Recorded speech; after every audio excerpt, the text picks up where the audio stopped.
Hi, everyone. Thank you so much for joining us for another episode of Adam Interviews, where we are talking to folks in our community doing things of note. And today I'm joined by another lawmaker. Yesterday, we talked with the Brighton Town Supervisor, Bill Maley, about his surprise lack of an endorsement from the Democratic Party within Brighton. He's been the supervisor for more than a decade, a fixture within the Monroe County community as a whole, and we talked about what's next for him. Today, we're going to be talking to an assembly member. His name is Jeff Gallahan. Some of you in our area may recognize that name, especially if you live in the Manchester, Clifton Springs area. If you don't, he's a Republican assembly member. He has been in that post since 2020, but he has been the Manchester supervisor for many years prior to that. So he knows our area very well, especially the area to the east of the Rochester region. So with that, I want to welcome to the program Assembly Member Jeff Gallahan. Thank you so much for joining. Thank you, Adam. It's good to be with you.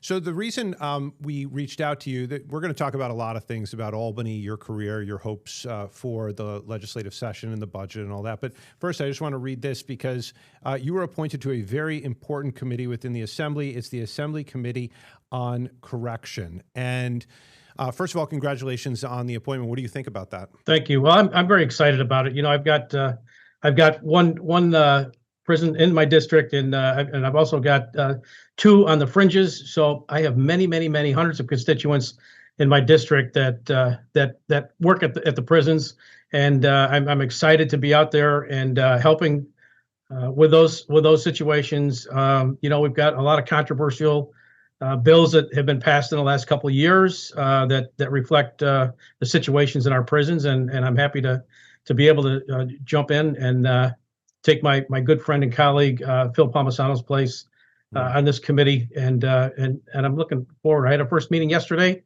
It was a very productive meeting, and settling in and getting to know the other members, and I'm excited about this opportunity to have them listen to my input and what's going on in my district.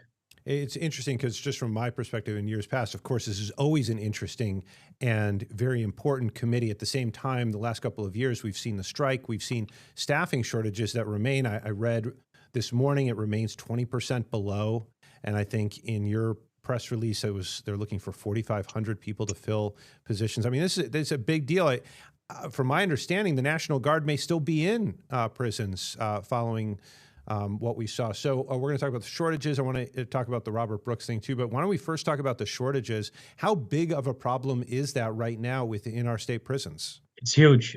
You know, in before the strike, there were 13,497 corrections officers on the books. Now today, as it stands, there's about 10,900 on the books. There are 3,000 National Guard units in our prison system right now, and there is a huge budget number, $50 million in the budget to pay for those folks throughout the next fiscal year. And you know, we've got 3,000 folks that are in there, their bodies in there, and they're wonderful people doing the best job they can. But let's think about this: they're not trained and they're not qualified to be in there, and you know, many of them, they don't want to be there, and I don't blame them. It's a very hostile environment now with the HALT Act and what has happened with attacks on prisoners and attacks on our corrections officers. So it's a very difficult situation. Now the state has tried to step up, and they put a big ad campaign out there to try to recruit. They need to recruit. Actually, the number today is 4,600. You know, they're looking at a 75% attrition rate, which is crazy. You know, you get over 10 or 15% in the business world, you start worrying. We're at 75%, and it's really in crisis mode. And there's things that are out there. You know, when I was young man, people wanted to go to work in the prison system. They wanted to go to work for the state government and local governments. The wages were a little bit less, but the benefits were very good, and you had a nice retirement. And today we were looking at Tier 6 issues. Tier 6 is not a good way to retain and attract folks to come to work for the state and for the counties and towns. So we're not only looking at shortages in the prison system. We're looking at shortages all over the place, but in particular, our corrections officers, our COs, they're still working doubles and triples. The problems that were out there before the strike are continuing since the strike has ended after 3 weeks. There's been promises that they're going to look into this. They formed a committee. They came up with 8 recommendations back in September to try to bring back in front of the legislative body and change some of these things and make it more palatable for both inmates and corrections officers. And nothing has been done with that study since September. Not one thing. And that's very disappointing because there was a lot of money spent, a lot of time spent, and there's some really valuable things that were recommended in that study. One of the things I really do want to mention is with a situation of 4,600 empty seats, we are not able to give the inmates the programs that they need to succeed while they're there. I mean, there's addictions programs that aren't being administered to. There are programs that help inmates garner the experience and education that they need so that they can become productive when they get out of prison and back into society. So, with the reduction that we have currently in the workforce, those programs are there's a few of them that are running, but it's certainly not where it needs to be. So that's the number one problem right now is workforce, and we need 4,600 folks. There's supposedly 20,000 on a list for the test. I hope that's correct. That's the latest number that I've heard. But they've the standards have been lowered, and there's been a host of different things, but they still can't fill these seats. Talk to me about the job itself. There's the inherent danger and all of that. At the same time, maybe it's an opportunity to make a plug for it too, because it can be very rewarding if done correctly and under the right system. You can help people rehabilitate. You can keep things safe within the prison system, and then you also get a pension, if I'm not mistaken. You're part of the state system. I mean, it's absolutely in some ways it's not a terrible job if you have any inkling or passion for this type of work. Correct me if I'm wrong here. Oh, you're 100% correct. If you go back and look at, especially in my district, when I talk to my constituents that are in the system now, there's 3 and 4 generations of families that have been in the corrections officers' positions. It's something that was revered in the community. People love the positions. They love doing what they're doing. But since these laws have passed, since the HALT Act passed, inmate assaults since 2021 are up 118%. Inmate on CO corrections officers assaults in between 19 and 24 are up about 86%. And it's serious stuff. There's contraband is a problem now that wasn't so bad before, but these things that are happening, officers getting slashed, inmate on inmate assaults are commonplace now, and there's no accountability, none whatsoever to speak of for these inmates. So it used to be. Look back over the years, and you'll see families deep rooted in our institutions for corrections, and not so much anymore. They're looking other places, and they don't want to get involved because of the danger of the job, and new folks coming on have got a tough road to hoe with a tier 6, which we are talking about in Albany, and trying to figure out what we need to do to make some changes in tier 6. So hopefully that'll happen in the near future, and that'll be another tool that we can use to attract and retain employees. And for my own benefit, but especially our viewers who don't know the HALT Act intimately, and I know kind of the headlines, and even those might be wrong. So I'll basically go over the 30-second gist. The HALT Act, a lot of it primarily deals with solitary confinement and restricts the use of it. And again, I'm going to ask Assemblymember Gallahan to correct me in any of this if I'm wrong. It limits it to 15 days, 20 days in certain circumstances, and then after that they go into rehabilitation units.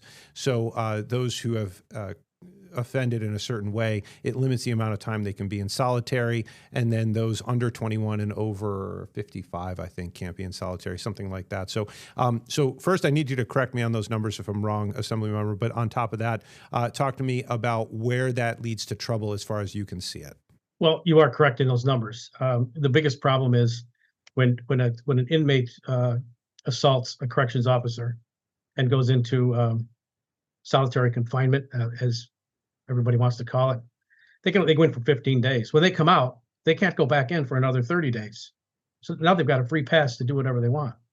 They can assault another officer. They can assault an inmate. They can do whatever they want. They're throwing fluids on other inmates. They're throwing fluids on corrections officers, and there's no recourse. There's none whatsoever. And when they come out, the privileges should be restricted. But they still have their tablets and their phone accounts, and the restrictions are very minimal when they come out of that 15 days. So there's no accountability, and it becomes a free for all. And to be honest with you, there's some inmates that do act up and to get into the solitary confinement. And I apologize if there's better terminology. That's kind of just the one I've always used. Is there something different? Yeah. No, that's fine. That's fine. Okay. I call it the same thing. So they act up so they can go in and get away from the everyday threats that are out there on the floor in the prison cells every day. So it's a very difficult situation. My take on it is I talked to the COs, and basically what's happened is they've taken the handcuffs off their belts and put them on their wrists and told them, okay, go to work. Mm-hmm. And it's not working. It certainly isn't working. I mean, those numbers that I quoted for the increases in inmate on inmate and inmate on corrections officer assaults is unwarranted. And I've got to say this, Adam. If this was happening in the private sector, in a business in the private sector, they'd be shut down. You think about, can you work a triple shift on driving an 18-wheeler with a semi-license? Absolutely not. Can you be forced to work 3 shifts anywhere? Absolutely not. Can you be taken off the vacation list that you've planned for a year and a half with your family to go to Disney because people are calling in sick? We're 4,600 people short with our hiring practices. It's just, if this was in the private sector, it would be totally different. There's a totally different set of rules here. Shouldn't be. Our corrections officers are suffering in their family life. They're suffering in their they have mental issues. There's alcoholism that's creeping into the picture, and our legislative body just seems to turn a blind eye on it, like it's going to go away, and it's not going to go away. We need to change these laws. We need to get people on board. We need 4,600 people, and we need these guys. If they have to work an extra shift, fine, but to work 2 and 3 shifts and being told you can't go home, that's not acceptable. It's just certainly not acceptable. So we saw, or at least we've seen, a little bit of movement when it comes to bail reform, giving judges more discretion, some compromise, pulling some of that back from the Democratic side, working with their Republican counterparts. You've been in one meeting now. Are you seeing that at all with this? You mentioned not being able to put an inmate back into solitary if they offend again after the 15 days. Is there room for compromise here where you keep the initial intent? Because the Democrats obviously have argued that halt was necessary for humane reasons, all of that, where you can find a middle ground here that might make it better? I do believe that that's possible, but we have to come from the right and from the left to the middle. And we have to come up with common sense solutions so that inmates are protected, our corrections officers are protected, our programs to educate and rehabilitate are in place. And I mean, those folks that we're educating and rehabilitating, they can't do it because they've got to go out and be on the floor and be a part of each cell. So, yes, I believe there's place for common ground.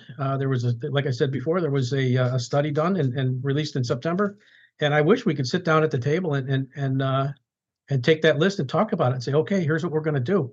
This isn't. Are you hearing rumblings at all? You just joined, I get that, but you have been in the assembly for 6 years or something like that. So yes. Are you hearing rumblings from the other side saying like, all right, maybe we can talk about this? We reached out to the other side. I've done my homework on what the committee's been doing for the last 6 or 8 months. The Republican minority has reached out to the other side on these recommendations, and we have not heard back anything from them on how our next step is gonna proceed, or what whether they're willing to come to the table or not right now. So we did have a meeting yesterday, a pre-committee meeting, and we did discuss this, and we have another plan of attack to reintroduce this back into the majority and request a meeting and try to get this done. Something has to change here. There's people are, I mean, there's people that are scarred for life. There's marriages being ruined. It's not a good situation. And then on the inmate side too, I think everyone can agree this is not a good situation to be this to have this kind of low staffing. So when you bring in the National Guard, by the way, it always makes me wonder what job they're doing. And I vaguely remember reading that they are not doing the more technical jobs. Right.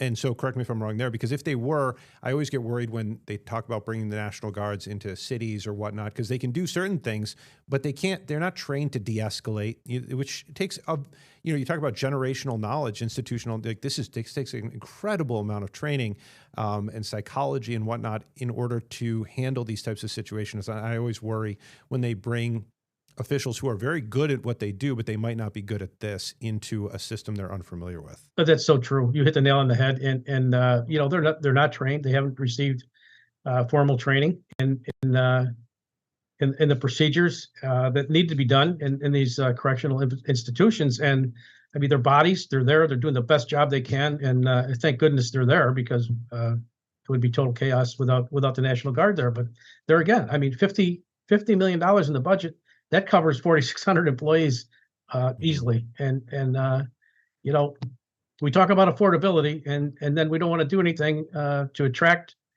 and retain and fill these 4,600 positions. And consequently we've got an extra $50 million in our budget for the National Guard. And those guys, there's been attacks on the National Guard employees while they've been in the prisons. They're all documented. And it's just it's not a good situation at all. We need to act upon this. We need to, cooler heads need to prevail here, and we need to come to the middle and figure out some moves that we need to do to strengthen the core of our COs and make life palatable for those folks too, because those guys and gals are they've been suffering for years under these extreme conditions that, like I said, in the private sector would never happen. Let me ask you this, Assembly Member. What happened with Robert Brooks at Marcy, does that complicate things because of an image when it comes to trying to rally for resources to help out the corrections officers right now? Well, that unfortunately, Adam, that's in litigation, and I can't directly speak to that situation. Mm-hmm. I've got a lot to say, but I certainly can't say it. So I apologize. Yeah. But No, I understand. I guess, and if you can't answer this either, but does something like that complicate?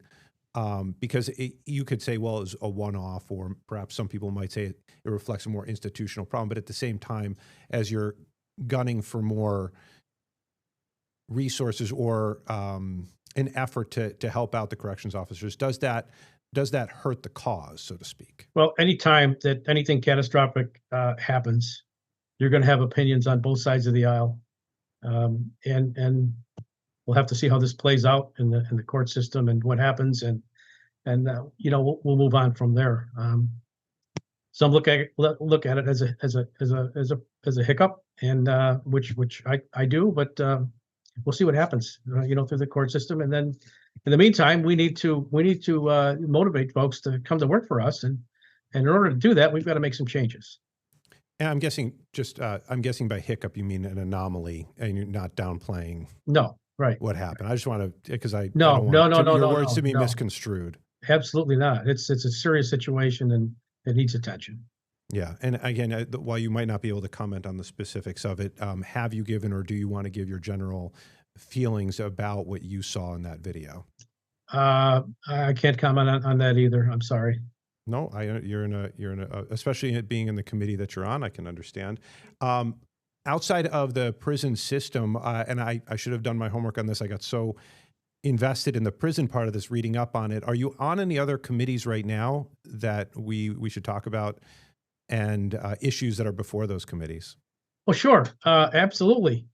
We could talk about the aging committee. I have an affinity and have always had an affinity for taking care of our aging population in the state. And, I'm a baby boomer. I'm going to be there shortly myself. So I was, as far as aging and also with mental health in our state, and we locked we locked 19,000 or 19 million people up during COVID for 2.5 years, and then we turned them back into the society and said, "Here you go." And there was nowhere for people to go and help that they needed because of the isolation and the situations that occurred during the COVID years. And we've got a serious situation with nursing homes and nursing home care, and we've got health issues with our senior citizens. And many senior citizens are eligible for nursing homes, and they can't go to nursing homes. The reason they're stuck in hospitals. So if they're stuck in hospitals, the hospital beds and rooms are tied up because we can't get those folks that are eligible for health care in a nursing home, because the biggest problem there is our ratio shortages. You have to have so many workers for so many patients. And here again, we're talking about employment issues and trying to attract people. So it becomes a quagmire, because you got people that need those rooms, that need healthcare, that can't get healthcare. And if you go to the emergency room, I don't know if you or one of your friends or relatives Yeah. been to the nursing or to the emergency room lately. They've got people stacked up in the hallways because they don't have rooms. So there's some serious issues that we're dealing with in the aging committee, and hopefully we can resolve a lot of those issues and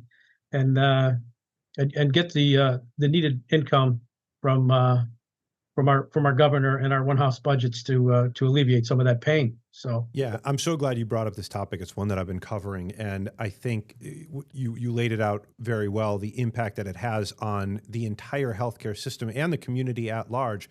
Emergency rooms are impacted because they have to house people now who don't have a room in a nursing home. One of the things that I keep hearing from those running nursing homes is that the state has to increase the reimbursement rate. They feel like it's been stuck. Is that something that you would be willing to consider? absolutely, the reimbursement rates have been stagnant for 10 years or more. And pricing in the healthcare industry, you look at anything, just a COVID test that we were buying during COVID, for the state was buying for $4 are now 16, 18, $20. So these institutions are providing the same care that they provided 10 years ago and being reimbursed in 10 years ago dollars versus today's dollars, and they're all in the red. It makes it a very difficult situation to provide the care that our seniors are needing in those institutions, on the reimbursement rates that are currently out there. I would agree, and wholeheartedly. I've signed many letters asking the governor to increase those rates, those reimbursement rates. They're desperately needed. And if you look in the nursing homes and you look at the situations in our adult care homes, those folks, those care workers are lifting heavy bodies, people. Mm-hmm. They're administering medications. Their responsibilities are great responsibilities, and we're paying people to go to work at McDonald's, fast food restaurants under law, $17, $18 an hour, and our healthcare workers are making less than that. It certainly does not make sense to me. It's not going to help any when you can go, flip burgers for 17, $18 an hour, or you can go into a nursing home and it's hard work, tough work with a lot of responsibility for less money. So Yeah. it makes no sense, and I would absolutely vote in favor of a increase in reimbursement rates for. I guess because you say that, and where's the holdup here? Because I'm struggling to find anyone in Albany that I speak to, and I speak to only really folks around our area. But Sure. What's holding this up? Money. They don't want to spend the money. They've got other more important issues that they think are facing their constituents in New York, and it all boils down to dollars and cents, 100%. For your area, speaking of money and state projects, anything that folks there can either look forward to, I don't know if it's going to be a positive because you might have an opinion, I don't want to put words in your mouth, or just expect coming down the pike from the state? Well, one project that I've been working on for years, and it started with Mayor Palumbo in the city of Canandaigua. Route 332 is Main Street in Canandaigua, which is a state highway. And I went to Canandaigua early on in my assembly position. I was standing in a storefront talking with an owner, and an 18-wheel truck went by, and my feet were vibrating in the doorway. I went immediately to the mayor and said, "We have a problem on Main Street." And he said, "Jeff, you're right. And I've been fighting this thing for years and years and years." So we're making progress on that. And in 2026, late summer, early fall, hopefully, what they're telling us is Main Street will be reconditioned. It's not going to be what we wanted and what we've requested.